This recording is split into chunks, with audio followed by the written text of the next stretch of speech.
Big Bang Theory, Season 1 Episode 16. Series 01 Episode 16 The Peanut Reaction Scene, The Cheesecake Factory. Leonard. Oh, it's called trestling. Howard. It combines the physical strength of arm wrestling with the mental agility of Tetris into the ultimate sport. Expression. The immediate dive into a made-up sport that perfectly blends their physical awkwardness with their intellectual prowess. Trestling is a great portmanteau, humorously highlighting the guy's tendency to overcomplicate simple activities with a veneer of scientific or intellectual rigor. Penny. Yeah, that's terrific, but what they wanted me to ask you was to cut it the hell out. Sheldon. We might as well stop, it's a stalemate. You're beating me in Tetris, but you've got the upper body strength of a Keebler elf. Raj. Keebler elf? I've got your Keebler elf right here. Strains to push Sheldon's arm down. Tries using both hands, still with no effect. Okay, it's a stalemate. Cultural reference. Keebler elf. A small, whimsical elf character from Keebler Cookies, implying a lack of physical strength. Expression. Penny's immediate cutting through the guy's self-indulgence, highlighting her role as the grounded, normal person. Sheldon's characteristic scientific assessment of Raj's physical weakness. Upper body strength of a Keebler elf is hilariously precise. Raj's physical struggle to prove him wrong, and then his quick capitulation, perfectly illustrates his pride and ultimate inability to defy Sheldon's assessments. Penny. So Leonard, will we be seeing you on Saturday for your free birthday cheesecake? Sheldon. He can't eat cheesecake, he's lactose intolerant. Penny. Okay, he can have carrot cake. Sheldon. What about the cream cheese frosting? Penny. He can scrape it off. Leonard. Forget about the cake, how did you know that my birthday is Saturday? Expression. Sheldon's immediate and relentless interjections about Leonard's dietary restrictions, showcasing his pedantic nature and over-involvement in others' lives.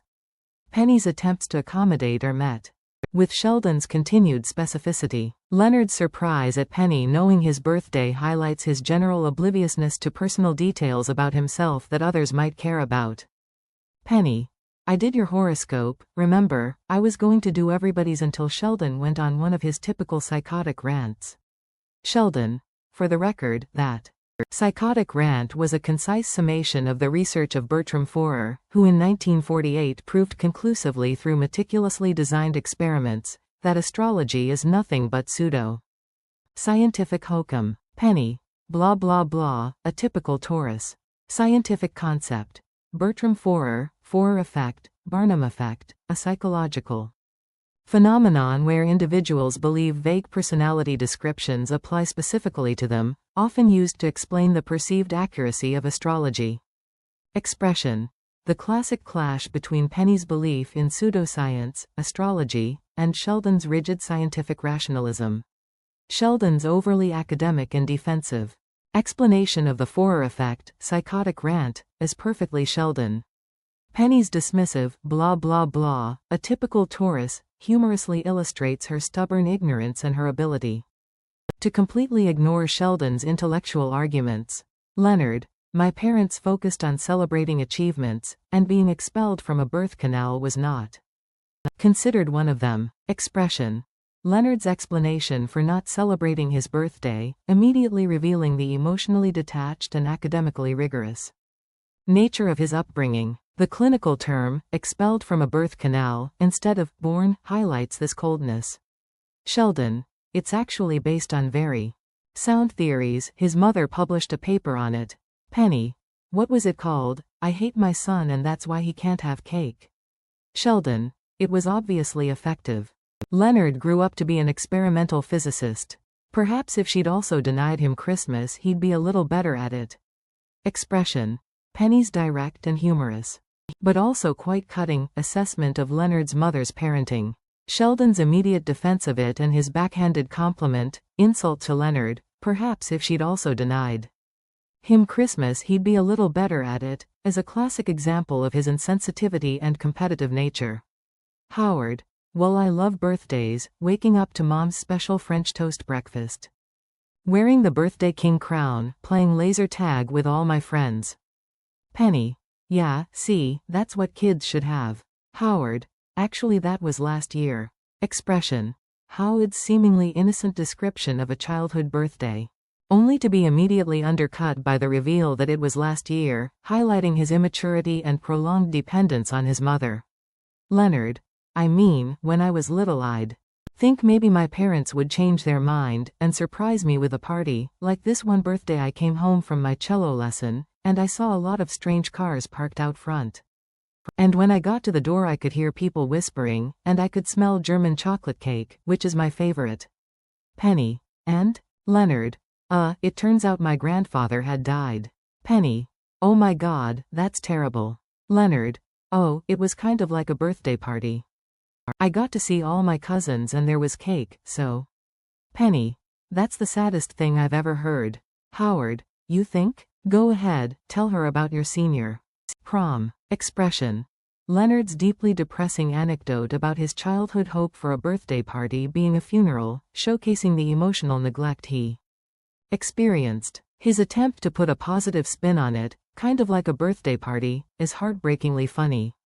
Penny's immediate and genuine empathy. Saddest thing I've ever heard, contrasts with Howard's quick suggestion for an even worse story, emphasizing the guy's shared history of misery and their dark humor. Scene. Leonard is exiting the apartment. Howard, voice from inside, make sure they remember no peanuts. Leonard. Howard, every Thai restaurant in town knows you can't eat peanuts. They see me coming they go, no peanut boy. Expression. Howard's overprotective warning about his severe peanut allergy, and Leonard's frustrated response. Immediately establishing Howard's vulnerability and the familiar nature of his allergy to their social circle. Leonard exits downstairs. A moment later, Penny peeks out of her apartment, checks the coast is clear, and crosses the hall to the guy's apartment. Knocks. Expression. This sets up the secret plot. For the surprise party, a classic sitcom trope. Sheldon, answering, hello Penny. Leonard just left. Penny. I know. I want to talk to you. Sheldon.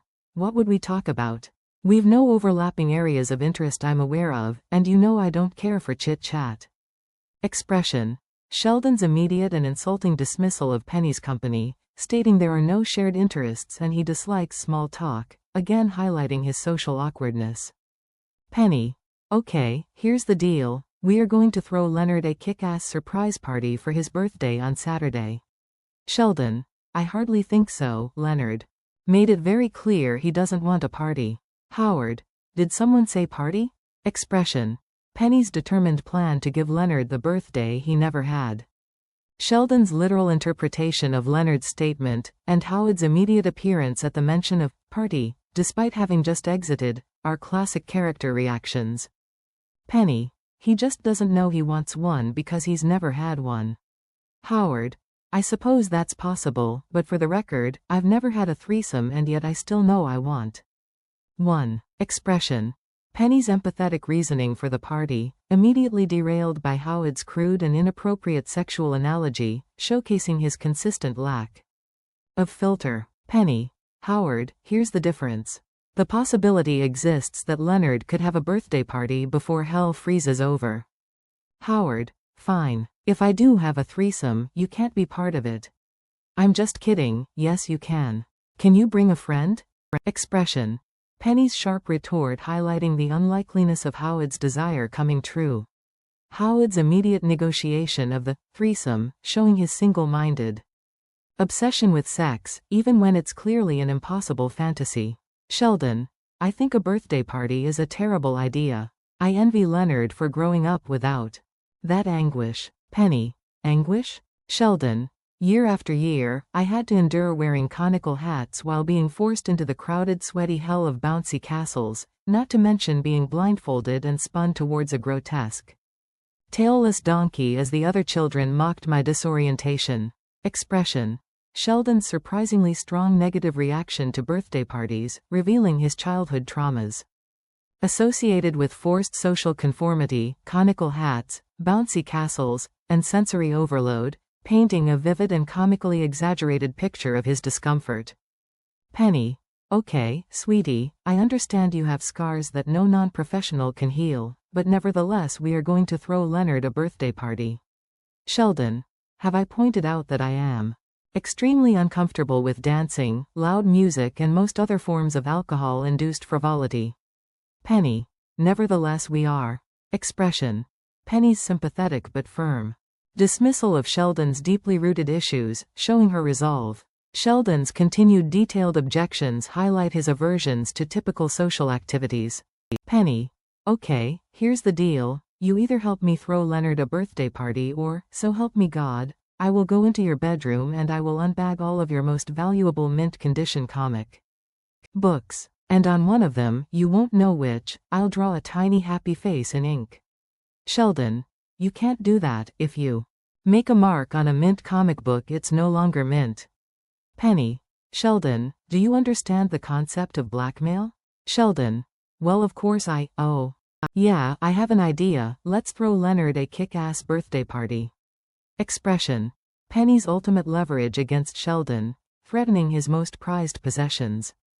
Her clear explanation of blackmail and Sheldon's delayed understanding, followed by his immediate and complete capitulation, is a brilliant comedic moment that shows the depths of his attachment to his collectibles and his unique vulnerability. Scene. Howard and Raj sneak up the stairwell.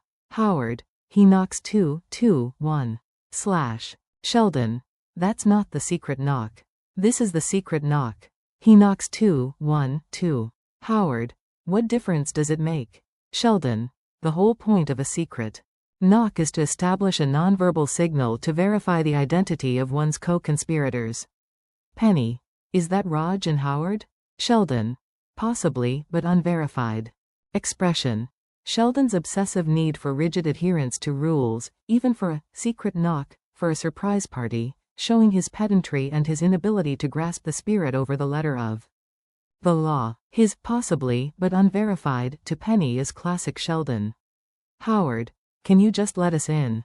Sheldon. Luckily for you this is not a nuclear reactor. Expression.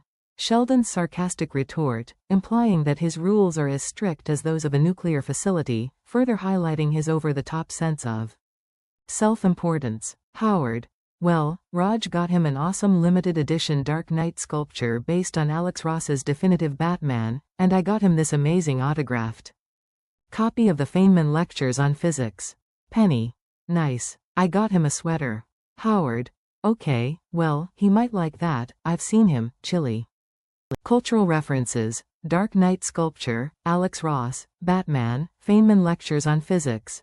High-value collectibles for a comic book, sci-fi enthusiast, and a seminal physics text. Expression. The contrast between the guy's highly specific, expensive, and nerdy gifts for Leonard and Penny's more mundane, practical, sweater. Howard's awkward attempt to make Penny's gift sound appealing, I've seen him, chilly, is endearing. Sheldon. The entire institution of gift-giving makes no sense. Opening parenthesis ... closing parenthesis. Let's say that I go out and I spend $50 on you. It's a laborious activity, because I have to imagine what you need, whereas you know what you need.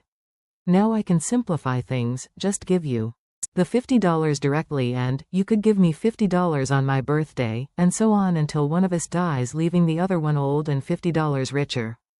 And I ask you, is it worth it? Expression.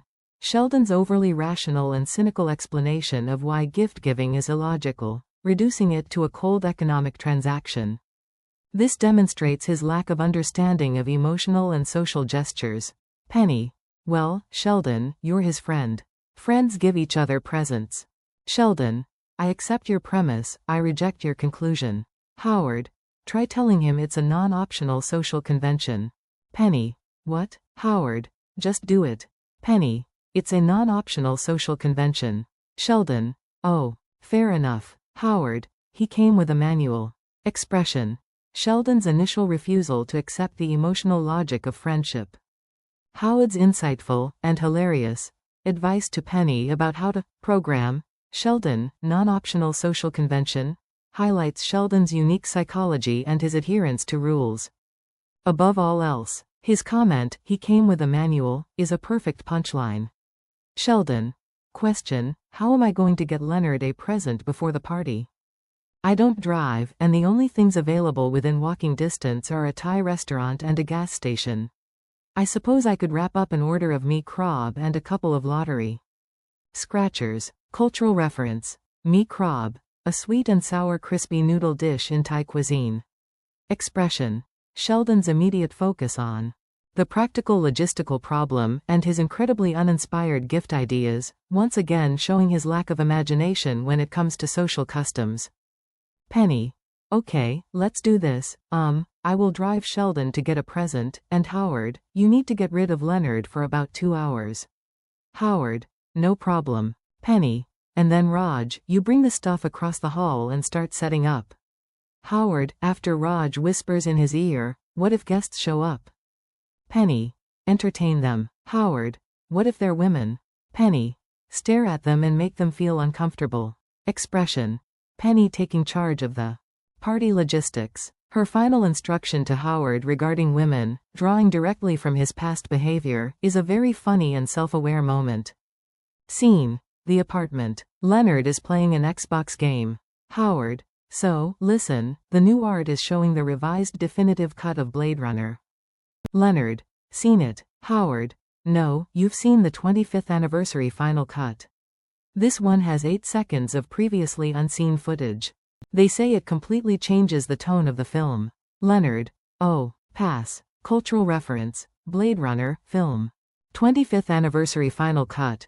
Refers to the various versions of the sci-fi film, often discussed by fans.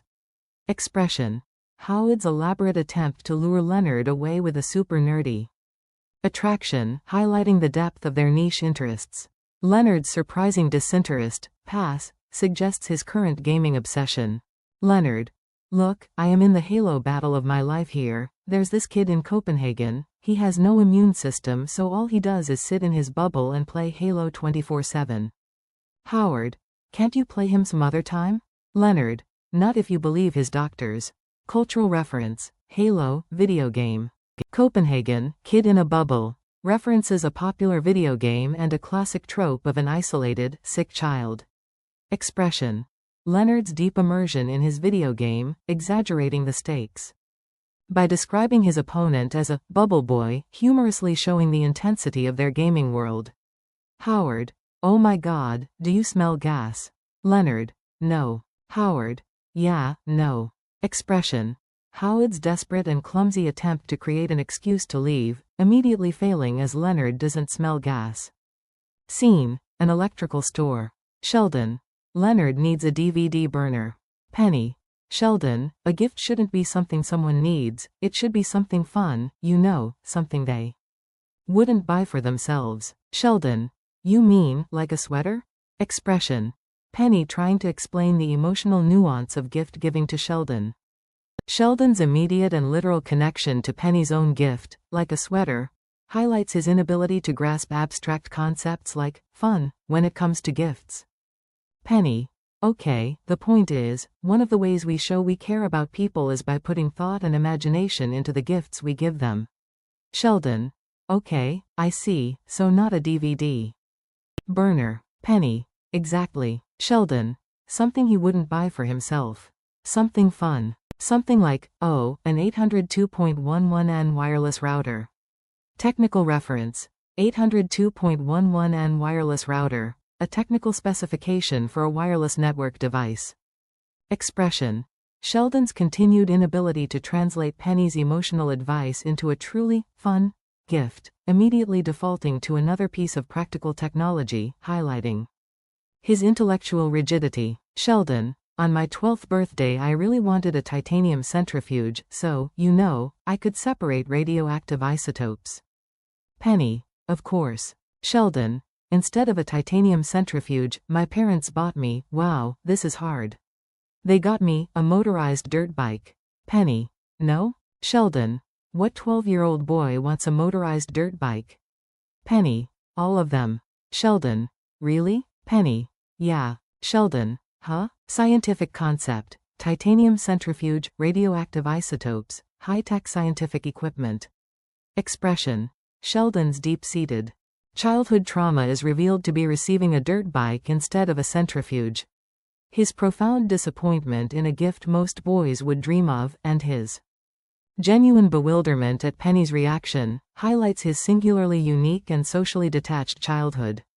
His "huh" is pure comedic gold, showing his complete disconnect from normal childhood experiences. Woman: okay, I have my own wholesale flower business, and I want to hook up my computer in the front entrance with the one in my refrigerated warehouse. Penny: here, buy this one. Look, it's the one we're getting. See, happy guy available. Sheldon: no, no, no, no, she doesn't want that, she needs a point-to-point peer network with a range extender. Technical concepts: point-to-point peer network, range extender, specific networking solutions.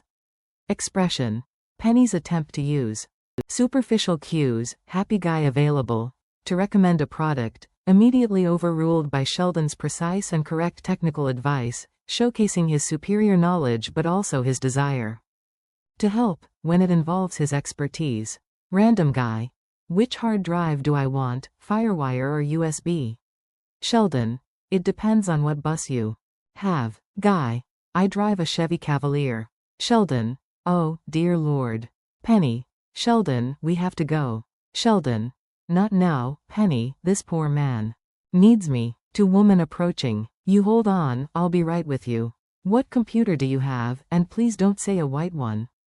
Technical concepts: FireWire, USB, bus, computer architecture, types of computer ports and data transfer systems.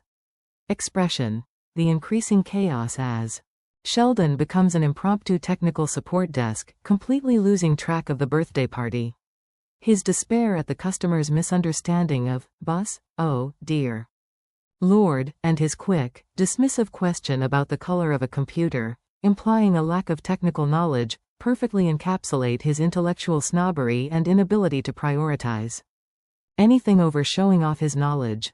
Scene: the apartment. Leonard: here you go, Copenhagen boy, how about a taste of Hans Christian hand grenade?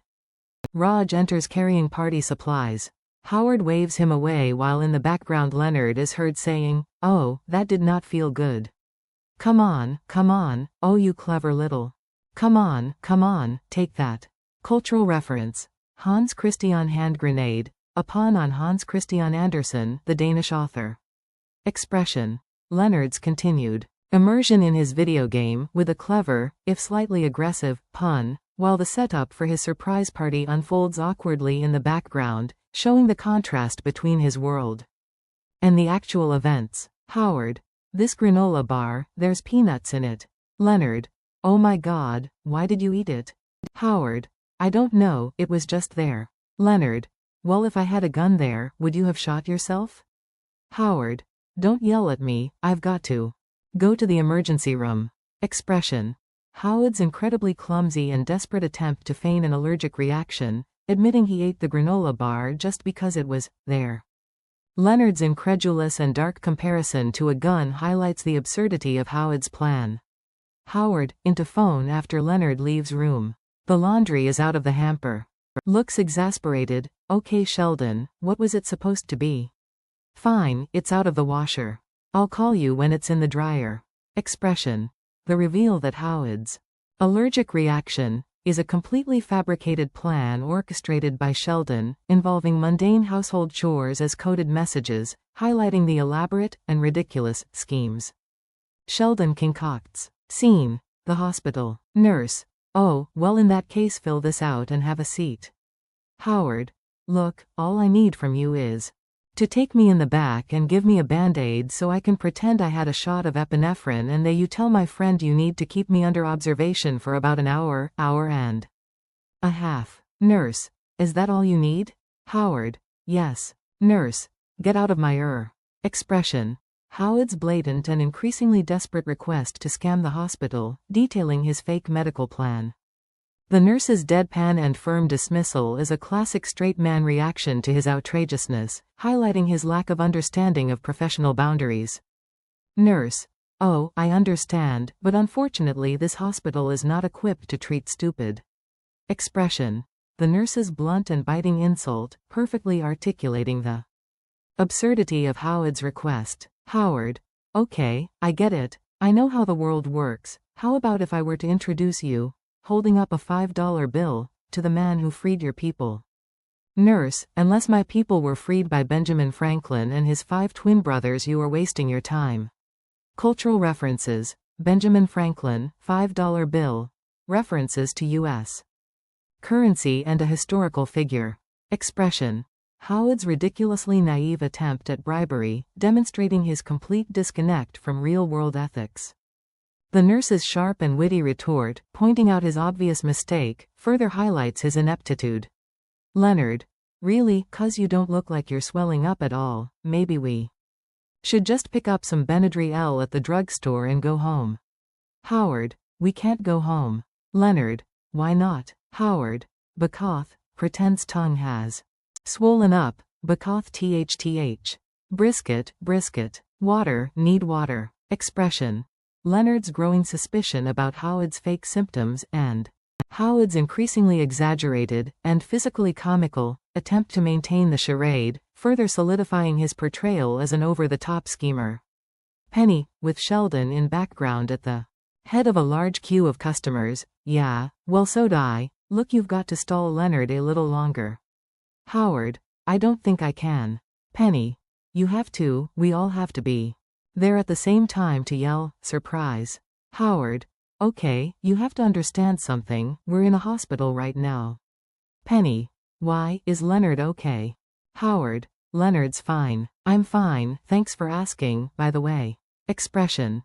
The comedic parallel of Penny's stressful situation, dealing with Sheldon's spontaneous tech support, and Howard's equally stressful one. Penny's continued focus on the surprise, and her quick dismissal of Howard's well-being further highlights her dedication to the plan and her occasional lack of empathy. Penny. I've got a hot former fat girl with no self-esteem, I've got a girl who punishes her father by sleeping around, and an alcoholic who's 2 tequila shots away from letting you wear her like a hat. Howard. Don't toy with me, woman.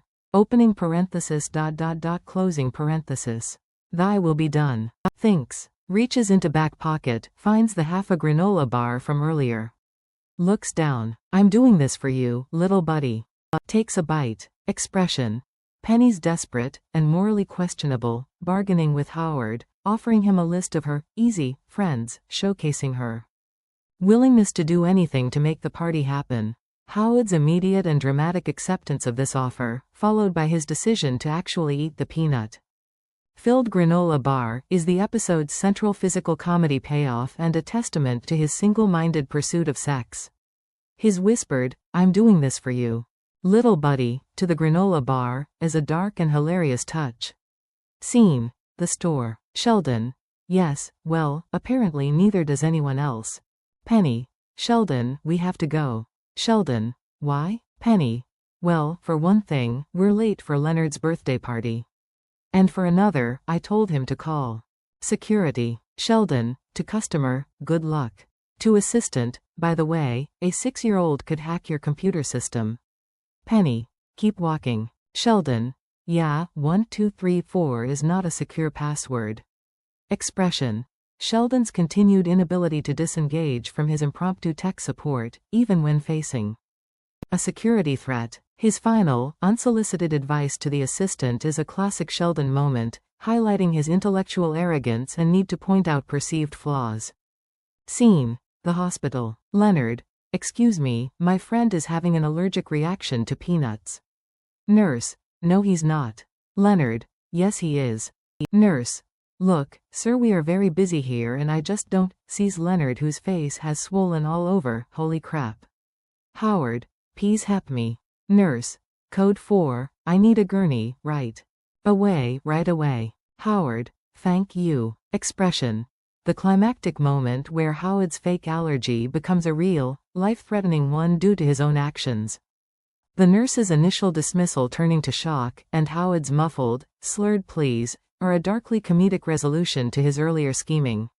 Scene. The stairwell. Leonard.